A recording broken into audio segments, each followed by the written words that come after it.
have to ask you if you wish that you had been appointed by the president to be running the agency, and if now that you are leaving Washington, heading home to Massachusetts, if you feel like you have developed a Washington allergy, or if you'd like to get back in there. Well, let me start with the first part, because I really think we all have to remember this. We would not have a consumer agency if it were not for President Obama. 2 years ago, right about now, he looked out and he said, the consumer agency, that's what I want to put in financial regulatory reform. Over the next year, while everybody fought back and forth over the reg reform bill, there were a lot of offers on the table to get something else if you'd kill the consumer agency or if you'd weaken it. He consistently said no.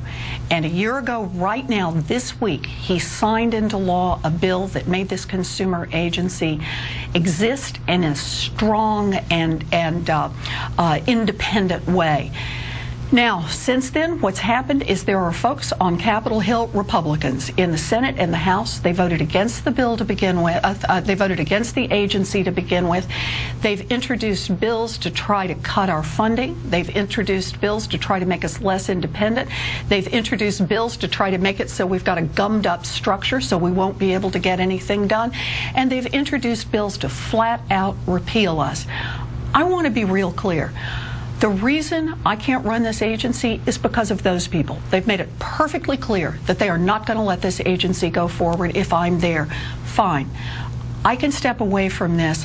What I care about is this agency. The president has now made his nomination. He is a good man, Richard Cordray is, and I think it's time to take the fight straight to the Republicans. We need a director in place. That is the law, and we are not going to let the minority come in and dictate the terms of this agency, rip its arms and legs off before it's able to help a single family. When you talk about